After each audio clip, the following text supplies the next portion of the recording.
This is the intersection of psychedelics and meditation. I think people freak the F out on psychedelics because psychedelics shut down. The higher the dosage and the more intense the trip, the more it shuts down the portion of the brain called the default mode network.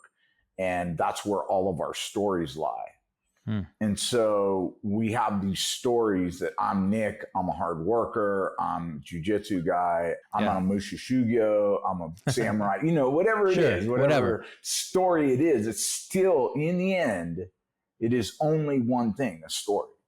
Yeah. Right? And so when that part of the brain shuts down, people start to freak out. Well, you know why? Because that part of the brain, those stories make us feel like we are in control.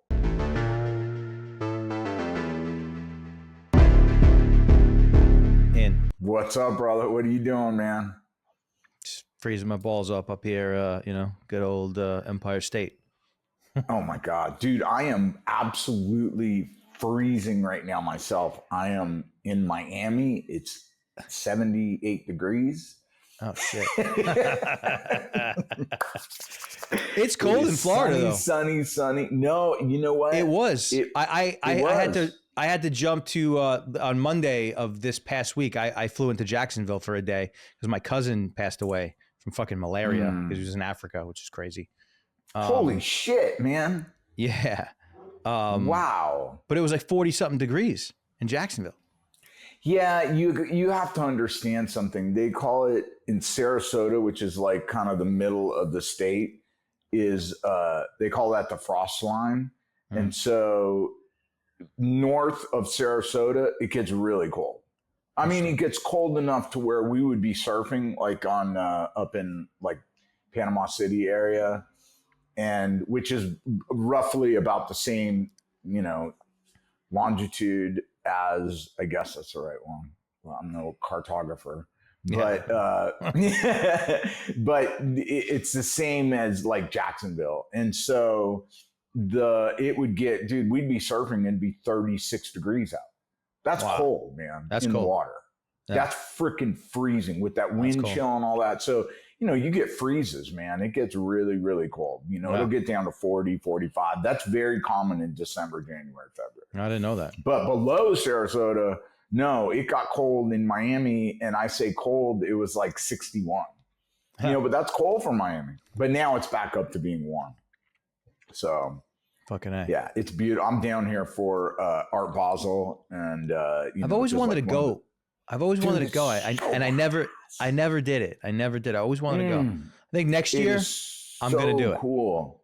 You should go. You deserve it. Yeah. I deserve it. That's for sure. I deserve it for sure. Yeah, we had a party last night for the at Kaya Beach Resort, that the project I'm helping with in North Florida. We're opening an art gallery right now. And we've got it's a really fine art gallery. We've got incredible sculptures from an artist named Claire McCardle from Colorado. And so we're having a party on the yacht, and where we had a party on the yacht last night. And so had her down from Colorado and just had different people there. And it was cool. Oh, that's cool. When's the gallery opening? Gallery opens officially, I think, in probably January. It's a soft opening already. Like, people could go through. It's already done. I'll post pictures on my Instagram. But yeah, it's really dope. Really cool to be. I gotta come check that out too. It's so cool. It's so cool. But Monday, it is what, Saturday right now? Yep. Monday, I'm going to London. Oh shit. For like, I remember we were talking about this. You're going to just go, or are you going to stay? No, I'm going to go stay for a while. And then, so I'm going to be down. I'm going to be with my daughter and granddaughter and son-in-law. And then I think after that, I don't have plans yet. I think I'm going to go to Sicily after that, for a week or two. And then I think I'm going to go check out Barcelona. I've never been to Barcelona. So the Mushu Shugyo continues.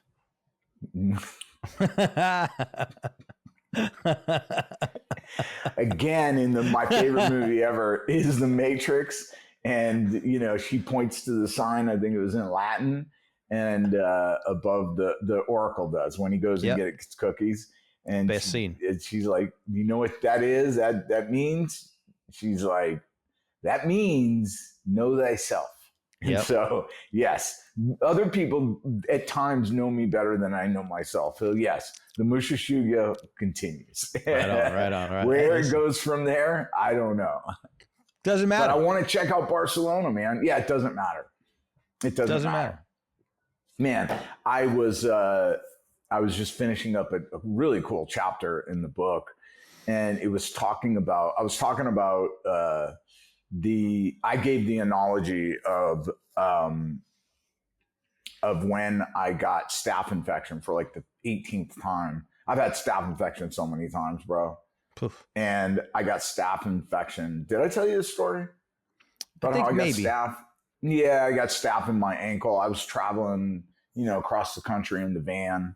And when I finally got to the South, living in a van and traveling in a van is dope on the West Coast. But once you get to the interior states or the South, it is the worst because it's so hot. So got to the South in the deep South in like freaking June or July, and it was so hot and humid and unbearable. And not only that, just mosquitoes, so I was scratching at my on my ankle because I was so frustrated. I've always, since I was a little kid in New Orleans, I've always been allergic to mosquitoes, and so they just itch like crazy. And so I was just angry. So I took it out on my mosquito bites, which means I was taking it out on myself, which is a metaphor unto itself, right? So I scratched them until they were bleeding, and then I had the genius idea that I went and rolled at my buddy's garage, right? So you roll in a garage, you open the doors, and the garage is right next to the lawn where all the neighborhood dogs crap and piss. And so I ended up with staph infection in my ankle. And I just kept putting it off and putting it off. Like I would look at it every day as it started getting more swollen and more swollen and more swollen. And I'd be like, it's going to be all right. I don't have to, it's going to take care of itself. I don't have to do I don't have to do the work. I don't have to do anything with this. It's all going to take care of itself. And so needless to say, the thing festered until my foot resembled an eggplant, and I'm limping everywhere. And I'm finally like, I got to go to the doctor. So I went to the emergency room because I couldn't get to a doctor. And by this point, I'm convinced I'm going to walk out of there with a wooden leg. Oof. And so, I mean, that's how bad my foot was. So I get in there and the doctor is pushing on my ankle and I'm jumping, gripping the things. She's like, I got to cut this out, man. And so gives me a shot right in the anesthetic, right into the ankle bone, where it is. And I'm like, within 1 second, my entire body is drenched in sweat. Yeah. In 1 second. Yeah. It was the most painful thing. This thing that was supposed to numb the pain. Oh my pain gosh. at that level. Pain at that level is a wild thing. Very psychedelic, right? Yes, totally. Yes, you will. It is a totally. It takes you to the upper register of your ability to process reality. Yes. Where you're like, you like almost vanish in the pain, your whole existence. Maybe dying would be better than this. Like, you know what I mean? Like, fucking... yeah, absolutely. Oh my gosh. Absolutely. And so, so then she's just operating and digging in and pushing out all the blood and pus and all this shit. And, bro. And so... finally, she gets like down to the bone. She's like, this is really going to hurt because I can't numb here, but I got to scrape the bone inside the bone and all that. Jesus Christ. Oh my gosh, bro. I'm like, I finally get out of there. My whole ankle packed with like, gauze comes in like a rope, a thin rope. And they packed like this much into like 2 feet probably, of gauze inside of it was like a bunch of clowns in a clown car. You're like, how much can they get in there, Jesus. And anyways, back to like what I was writing about, it's like, you know, that's what we do, as humans. I want to say as men, but women do it too. Is that, we don't deal with our shit, and we're like, I have an issue and I don't need to deal with it. It's going to take care of itself. It's that tough guy mentality, and it Yeah. nearly cost me my fucking foot, because I was such a tough guy. And then stuff like that, those are easy ones. That's an obvious one. The foot hurts. Yes. Like where I'm limping. That's an obvious one. Yeah. When you get into the deep nature of, the psychological stuff, and it's like, it's complicated, and it's so much easier to just keep running, to keep working, to keep prodding forward. So much easier, you know what I mean? Because it's scary when you start to have to be introspective and say, what the fuck is wrong with me? And what's going on? Why is that scary for you? I think because like there is I think for me personally, it has to do with surrender. It's I in this vein, right? I told you I was at a funeral, and my cousin he had problem with drugs when he was younger. He was real bad shape, and he became a born again Christian, and that kind of straightened him out. At least got him off drugs. And there was a lot of people around that were, talking about, being born again and all that kind of stuff, and talking a lot about surrender, right? And surrender, I think, is where my issue lies. Is there's some sort of switch inside of me, and all this connects, like all the religions, Zen Buddhism, it all comes down to the same thing. I mean, it's a shame that not everybody can see the through lines, but I can. And it's just letting go. But like, I have this thing in me, like this fight response, and I guess it's all connected to childhood and, things that you go through and you process. But to me, I think like the most scary and difficult thing is to surrender and like, let it go, give it up, not be in control. My natural sense is to try to control, try to navigate, try to make it not hurt, try to make it feel good, try to make it be better, try to make it more comfortable. And that's how I am. And I've always been that way. And I think somewhere along the line, I started doing that to avoid some sort of pain, from a child, from growing up. And it just, builds and builds and builds. And then, my personality is one that I'm pretty good at making shit happen. I'm pretty good at solving problems. So now that only feeds into it deeper. So it's like I have achieved certain successes and certain things from a positive way from being this way. Well, hey, that's who I am. That's what I do. I make shit happen. I get it done. And while all the while, the other side of that coin is where all of the, the poison is festering and where all the problems are growing. And so surrender, I think, is to me what's the hardest thing. Being able to simultaneously surrender, but also be someone who's ambitious and wants to make things happen. That's the work for me. Exactly how to do it, I don't know, but that's where I'm at. When you say surrender, I hear give up control. Yeah, well, just like when we talk about control. Yeah. Well, just like we talk about meditation, like when we talk about meditation, and you always say this about how what reality really is that conscious awareness. I view like the way born again Christians view surrender, like to God and Jesus and all that kind of stuff. I view that as the same thing as when you are deep in a meditation and you have finally achieved that brief moment in time where it's mind, no mind. You know what I mean? Like, and you're out of time. All and space and time vanishes. Yes. I think it's the same thing. They're talking about the same thing. I just and that's really scary. it's super, super uncomfortable on such a subconscious level. And when I get there, I seek to soothe it, with all the wrong things.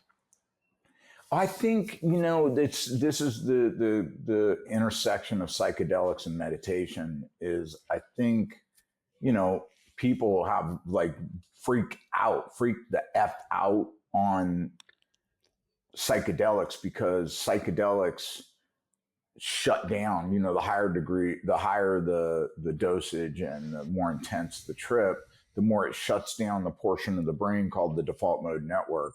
And that's where all of our stories lie. And so we have these stories that I'm Nick, I'm a hard worker, I'm a jujitsu guy, you know what I mean? I'm a Mushu Shugyo, I'm a samurai, whatever it is, whatever story it is, it's still, in the end, it is only one thing, a story. Yeah. Right? And so when that part of the brain shuts down, people start to freak out. Well, you know why? Because that part of the brain, those stories make us feel like we are in control. And so when that part of the brain shuts down and we go to that place you're talking about, when we can finally just surrender, let go to our attachment to those stories, then we feel like this bliss of like, whoa, but it freaks people out. And then they cling and they're like, I need this life raft. I need this story. But I think the hardest work is, for some people, for most of us, is severing our attachments and letting go of our attachments to those false, illusory stories. And it's scary, right? It's hard. Because really, otherwise, we're just floating out in the world and we're just being. But ultimately, that's, people often will think that the quest for enlightenment, whatever you want to call that, it's really an escape from those stories. And people think, well, this could take a lifetime of me sitting in a cave, and overcoming this. If I can sit in a cave for 30 days or 30 months or 30 years, then I will finally have earned enlightenment. But the reality is it could take 3 seconds if we can just let go.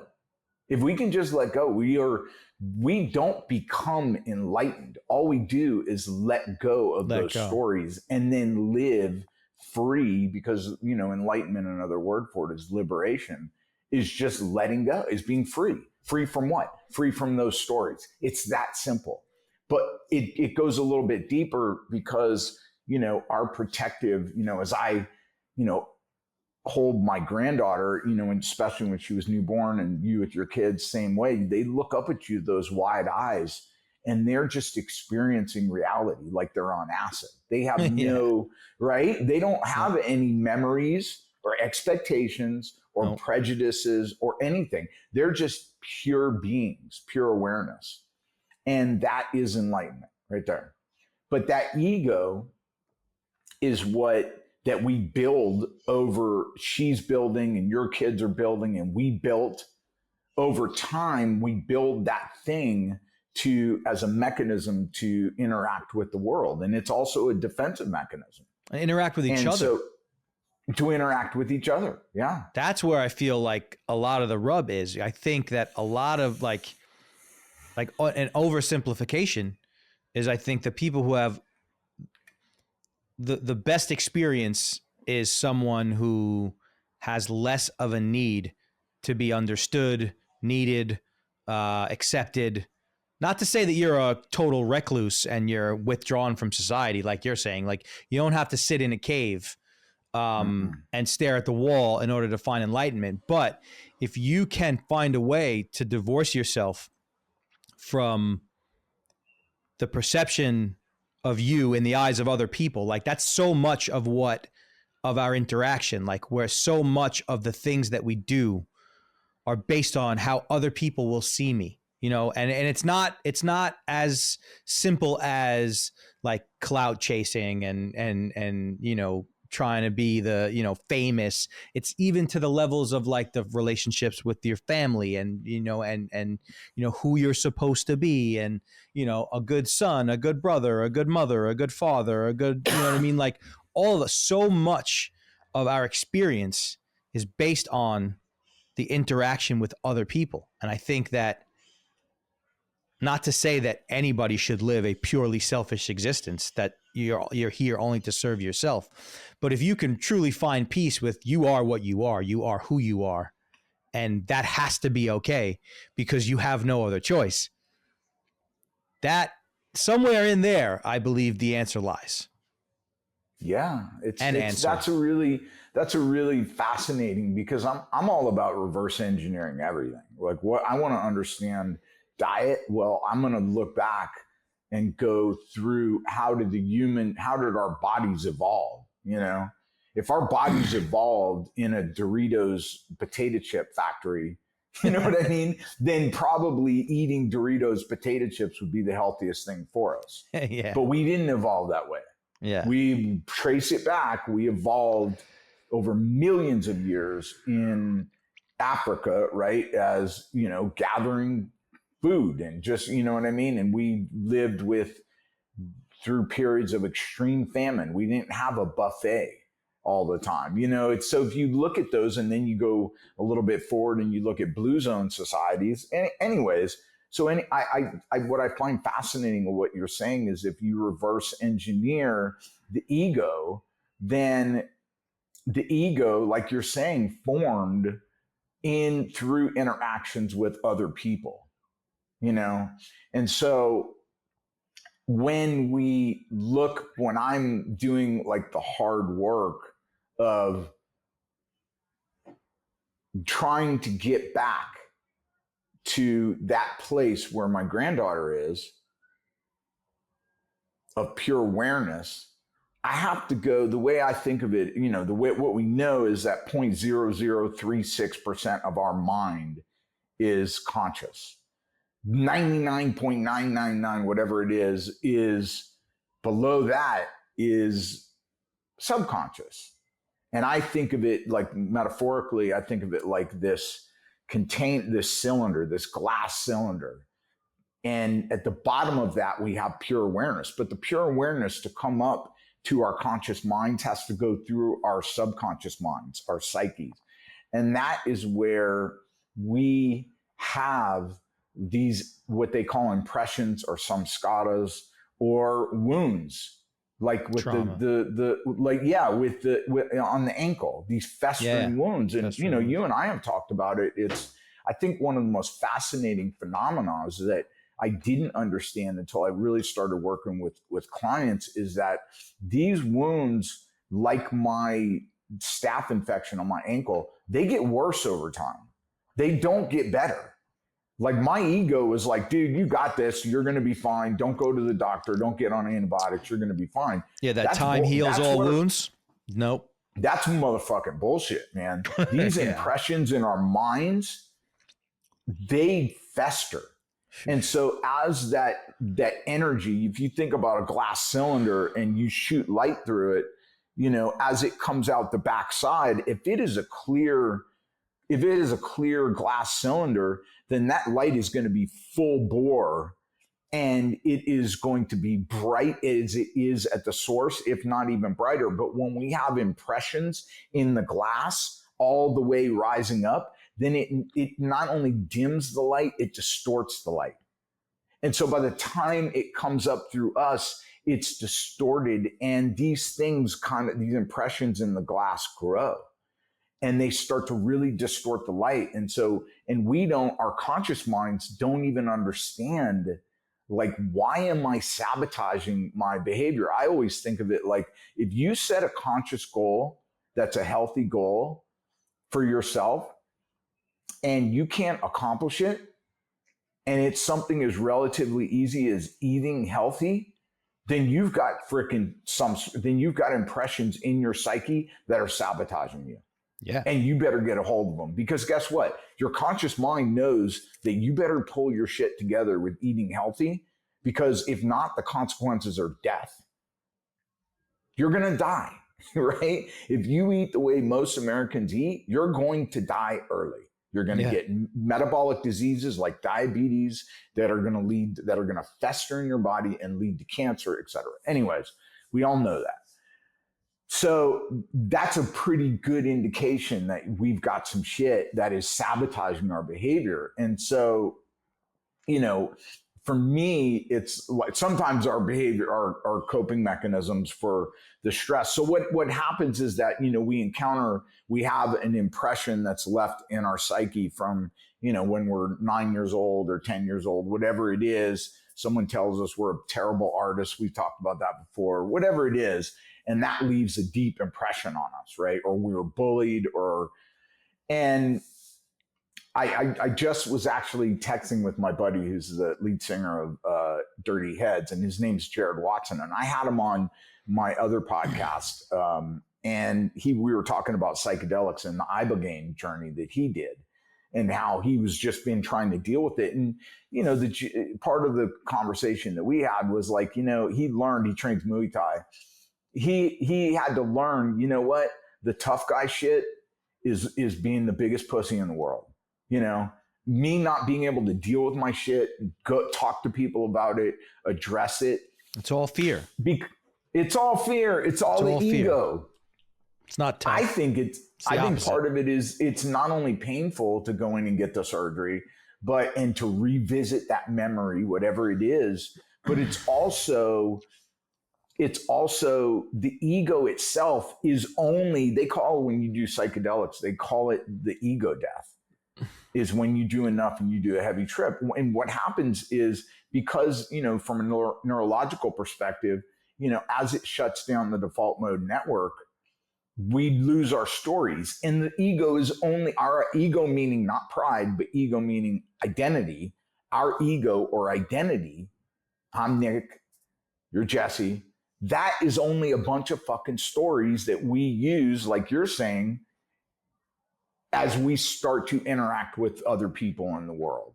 Completely. It's all about the interaction with other people. That ego knows, it has like this sentience where it knows that it is illusory, and that any examination of it, it's like that analogy of we talked about that too, of the snake and the rope.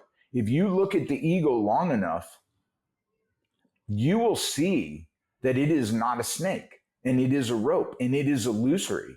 And so it doesn't want you to turn your attention inward and look at it, because you will see that the true reality of who you are is the pure awareness. And it doesn't want you to see that it's not real. And so the ego is constantly pressing us to externalize and go outward and go outward and go outward. Go buy a new car. Oh, you're not feeling good? Go buy a new car. Go to the gym. Go do whatever. Go to whatever. Go get some. Go drink. Go on porn. Go get whatever it is. And so, it's not. I think something that's important to note is like, it's not like you were talking about before, like the wound on your foot. Like, that's obvious. Like the whole not feeling good. Now I need to soothe. The not feeling good is so subtle sometimes. It's not like, oh my God, I'm so depressed and I can't get out of bed and I'm so sad. And so I need to seek things to make me feel good. So now I'm going to go and do all these things or feel all these things that aren't good for me. It's not that. It's subtle levels of discomfort, just not being able to be okay in your own skin. Not being able to be at least this is how I've experienced it. Not being able to be in the moment, not being able to let the river flow, not be able to be at peace. And then you need something to fill the space. You need something to fill the void. You need something to pass the time. You need something to make you feel something while you're waiting to feel the next thing. You can't just be, because you're being in your own skin is so uncomfortable because of these prior impressions. My granddaughter when I was holding her, she didn't feel that. She was There's just no chilling. impressions yet. No impressions that tell her you're not worthy, you're not whatever it is that makes us feel like, oh my gosh, I'm not worthy, I'm not, I'm less than, I need to accomplish to become worthy, I need to, So yeah, it's fucking. I was actually writing about this also. It's so funny as this came up that you went there also, because I agree with this. Is that, so our one of the things that, like, it's very obvious when we have impressions that, like, let's say we're afraid to go with heights, or we're afraid with claustrophobia, and you can kind of back it up to this, or we're afraid of public speaking and we can back it up, all the reverse engineer it to where, yeah, when I was, third grade, I gave a class presentation and everybody laughed because I walked up in front of the classroom with my zipper down, you know what I mean? And all the girls were laughing and it was mortifying, whatever it is. Whatever it was. Most people would say, don't be a pussy, but that's not it. The psyche, time does not exist in the psyche, right? Time does not exist and space does not exist. It is always there until we clear it out. So those things are fairly easy to spot, or even validation, right? We can grow up in a house where we receive zero validation. So we're always externalizing and seeking validation for that younger self who just didn't get that validation. And so, but for myself, I was talking with a buddy of mine yesterday. I realized that at times I can be very much a pessimist. And I realized this because I was just watching and my pessimism is really relegated to a certain number of things. And one of them is technology, where I'm like, technology is going to be, this AI thing is going to be really bad. But I was listening to this book, Nexus, by Yoa, I don't remember his name. He wrote Sapiens. And it's amazing. I think I mentioned it. We carved out what we were into. And he talked about, listen, technology, if we look at where we are now compared to like 100 years ago, 200 years ago, the human species, we are so much better, poverty-wise, health-wise, all 100%. Of that. And he's like, but the problem is that, from a news perspective, it doesn't, if we say every month, oh, here's a new news article that says, poverty has, or economic, the economic standing and status of living that most people experience in the world has increased 0.001% this month. No one's clicking on that.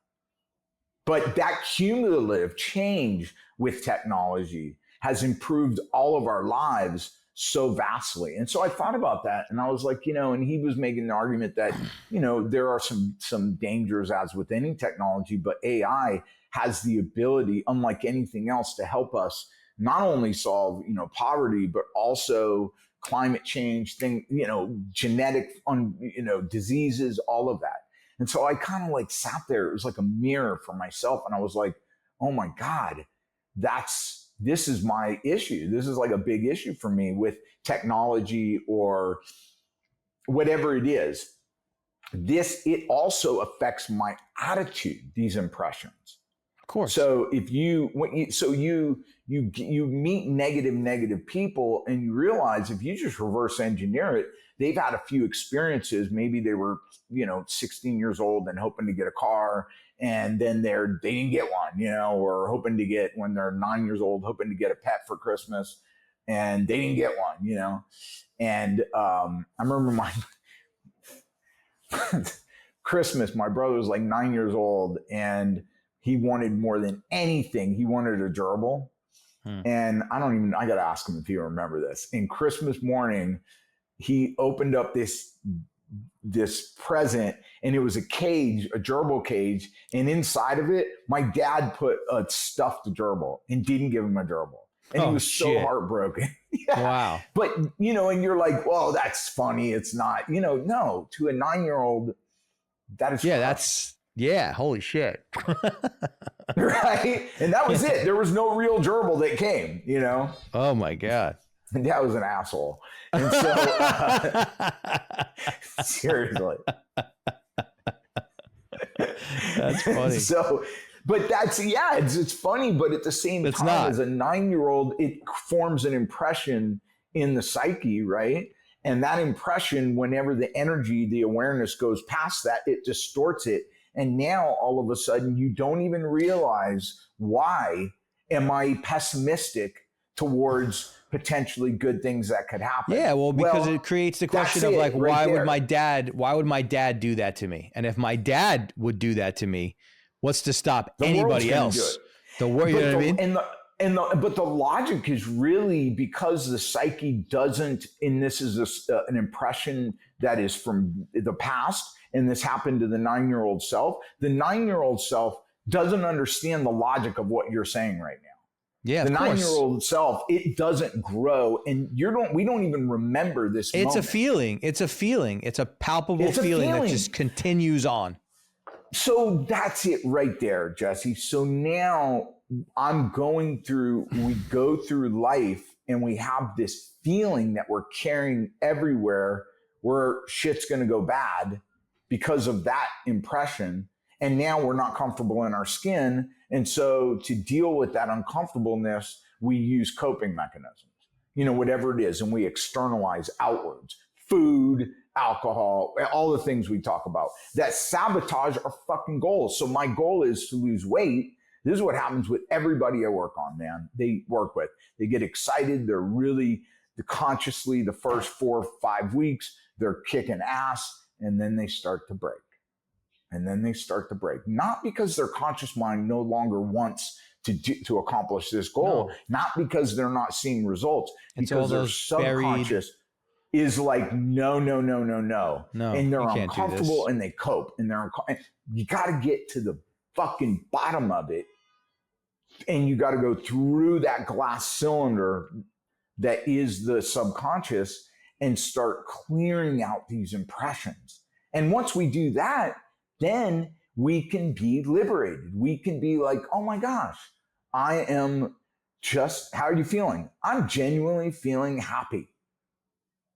That's ultimately, I think, our birthright, right? My granddaughter was born that way. My daughter was born that way. I was born that way. You were born that way. Just being like, oh man, this is just being. Yeah. Just being. Maybe not even happy. Maybe not even happy as we know happiness. Like just at peace. Dude, it's like when we leave jujitsu, right? Yeah. And you're just like, and you've expelled all the energy in the body. You had a fun session. And you're just like, yeah, I'm at peace. That's exactly it right there. That's exactly it. That's what I found, like when I did 5-MeO DMT and my whole, and everything dissolved. And a lot of people are like, was it blissful? And I'm like, no, it was just peace. It was just peaceful. It was beautiful because it just was, surrender. What I mean? Let it go. And it just was. Well, that exploded any story that was gone. It was like that pain of digging into my ankle where it was like, oh, no. There's nothing else that you're gone. You're just like, Crazy. So then that kind of leaves, so that's kind of the goal. And that's that piece of being, and I realized that just yesterday, where I was like, oh my God, that's like that's it. And those impressions I need to go back through, not the big impressions, which, obviously those are much easier to spot, but those impressions that say, oh, you've been disappointed in life. You need to target these so you can get rid of them. Not so you can walk around, being like, having these like, oh, the world's going to turn into this place that is gold covered, just being optimistic and happy and confident and calm, Yeah. Just okay with yourself and your environment. It's wild. But I think, there's I think what's interesting is that, like, you know, things that like people like you and I have been through, and you know, I mean, I can say that, you know, I've exhibited some extreme versions of this stuff and made some fucking monster mistakes, and you know, really, you know, some obvious big messes.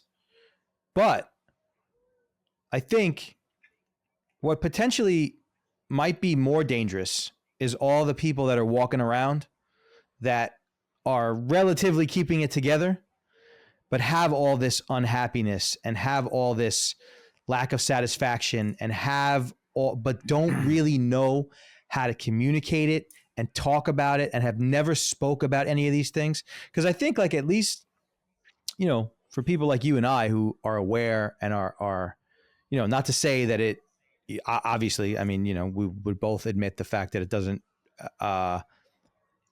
preclude us from the fuck ups. But there's power in being able to talk about it, and there's power in having some level of understanding of, hey, this is something that everybody on the planet is going through, and every single person on the everybody deals with planet in different levels. And there's got to be, you know, if you can talk about it and if you can acknowledge it, that means that there's got to be some kind of hope for it to get better.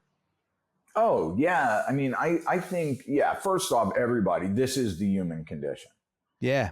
Right. No one is immune. No one is, No. you know, they're, you know, yeah, this is what it is. And so it's not, it really just, the real question is, at what point, you know, like with an alcoholic or a drug addict, at what point do you hit rock bottom? At what point does the pain become great enough to where you're like, you know what, I'm going to improve my life and I don't care what it takes. And for some people, that is just like, I want to lose weight. I want to lose 10 pounds or I want to lose 20 pounds or whatever. And that's it. And they realize I'm just unhappy not being in shape. And so they start to lose the weight. They realize as I work with them that they have to start dealing with their mind because the body follows the mind, you know? And so, and then they do it. But some people, you know, they're shooting up drugs on the street and they cannot face it, man. They cannot fucking face it, you know? And so whatever it is, whatever, you know, no judgment at all, but you can't make someone do it. I think the next question is, okay, so you spot you spot this impression in your psyche. How do you clear it out? How do you clear this thing out, right? And I think the answer is pretty simple, very simple. You've got to, like my ankle, you got to get down inside of it and expose it to the light and expose it to the air. You've got to fucking you've got to face it, and you've got to either talk about it with someone else, which I generally do, or you've got to start going into your own psyche, into the memory. I find microdosing mushrooms is very good with this because it really puts me in the moment.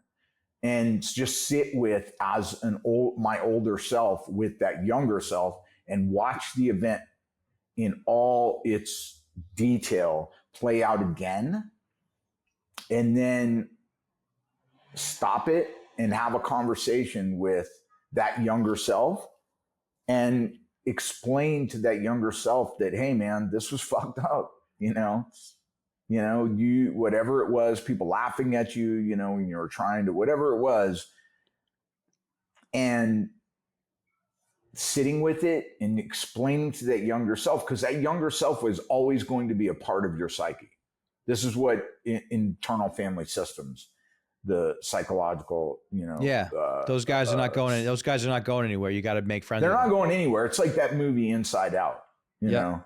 So you watch that movie Inside Out is based on that. Those parts are always with us, those younger self. But the difference is, you know, we're an adult, and so that person, that part of us never ages. So go back sit with that moment, that painful moment, which fucking sucks because it's like that fucking shot sometimes into the ankle, right? It does not fun. And for some people, the trauma, is beyond anything that I can fathom, or probably you can fathom, or whether it's a war zone or God knows what else. But to go back with that person and say, this was wrong. And, but I've got you now. I'm in a place now where I can take care of you. You didn't have a parent there or someone to take care of you, but I'm here to take care of you. And I got this shit. And if I didn't have it, I wouldn't be back here coming back to rescue you, and to let you know you're okay. And then for me to sit with that moment, and if I have to let it play out again and again until it's almost like exposure therapy, where the more you experience something that you're afraid of, the less fearful it becomes. And so the emotional, fear is an emotion, the emotional, gravity or power of this situation starts to dissipate. It's just like opening the wound up, it's the air, all of it, the light, it starts to kill the infection. And I think that I was just listening to a podcast called Diary of a CEO, and there was a doctor on there, Dr. Alok, and he talked about, he's a neuroscientist or a psychiatrist who is trained at Harvard, and he talks about all this, but not more in just the neuroscience of the brain. And he's like, we don't know how it does it, but just focusing your awareness on something will heal the trauma. We don't know why. It will heal it. And so if we can just sit and focus, put that awareness, quit going externalizing and going internal, and we find these moments, the more we sit with them, they start to lose their power. We go through that exercise of comforting the younger self, but we also just sit there and watch it. It loses. We realize it. We tell that younger self, it's not real anymore. It's over. It's not happening again and again and again. Like my subconscious is telling me it is. It's all good. And just pointing that awareness at it will heal the wound. It's wild. But it takes work, it takes investigation of the psyche, and then it takes the hard work of going back to what could be a very, very, and some people, it's so difficult, they're such a painful situation that they're revisiting. They probably need to go to a trauma therapist, someone who, not just any therapist, but a therapist who is, they have things called brain spotting and things like that, but who is trained to deal with traumatic situation and what you're going to, because going back there can leave you traumatized again. You could re-traumatize yourself, and you will have days and days of being like, oh my God, I'm fucking feeling it, man, Yeah. So heavy. It's heavy, man. It's heavy, but it's such a cool thing to be able to talk about and to learn about, because it's really, about unlocking the prison that keeps us from enjoying our best life and accomplishing all our goals. What other pursuit is more noble? You know what I mean? Like what else is there to do in this life? But to try to figure yourself out. You know what I mean? Like, because when you die, nobody's going in the, that's like that Jimi Hendrix line, like, it's my time to die, nobody's going to die for me or whatever. Like, but when you go in the box, nobody's going in. And this is not to take away from the loved ones and the people you care about and who care about you, but at the end of the day, you only ever going to experience this life as yourself and not as anybody else. And if you can't be at peace with yourself, you can't ever really be at peace with anything or anyone. So what other work is there to do? Yeah, it's amazing. That's great. Yeah, well, I always think of like, just, having a family, and one thing I truly believe is if we really love those around us, then we will do this work, because it makes their lives. So we not only do we serve as a model and an inspiration when we start to heal and do this transformative work, but it makes people want to be around you. People who are not and are always erratic, and you could see them inside of their ego, and they're always being reactive, and it's so draining. For me, it's very physically draining. I don't like to be around in situations like that with people like that. After a while, I start to detach. I'm like, okay, I love you, but I can't be around chaos. I don't, just for my own personal, well-being, Sure. So I agree with you. What more noble pursuit is there? What more unselfish pursuit could there be? You know what I mean? For others around you, but also for yourself. It's like, but it's not easy. It's not. It's probably the most complicated. Mm-hmm. Well, that was a good one, bro. Really good one, man. What are you reading anything or watching anything? Not really. I'm kind of in a black hole right now. I don't really have much. Not much input is coming in. I need something though. I need a book. I need a podcast that's not Joe Rogan. I mean, I enjoy Joe Rogan, but I need something else right now. It gets to be a little much yet, huh? Yeah. I heard, I haven't watched it yet, but I keep hearing that show Lioness is really, really good. Some spy show. I'm about to start watching with Michael Fassbender, the show, just because I'm about to get on a plane for a long time. The show The Agency. I'm super stoked about that. Yeah. That's what, is that Apple? I heard, I don't even know. Or is it Netflix? I don't even know. Yeah. I don't even know. And then another one is that I heard was good, but it's not out yet to watch. You have to watch it in theaters. I heard Gladiator 2 was good. Now, I don't know. Yeah, same. And I was like, I heard it. I mean, I keep seeing like reviews saying that it was good. But like the moment that I heard it was called Gladiator 2, I was like, come on, man. Are you serious? Yeah, you're like, bro, Gladiator really? 2? I'm out.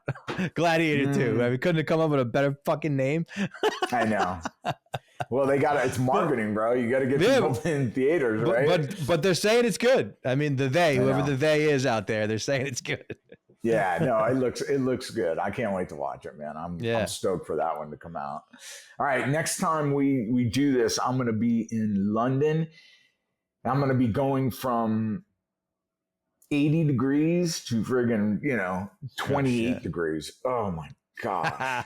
Yeah. Oh my gosh. That's a change. Then I'm going to be in Sicily, and then I'm going to be in Barcelona. So nice.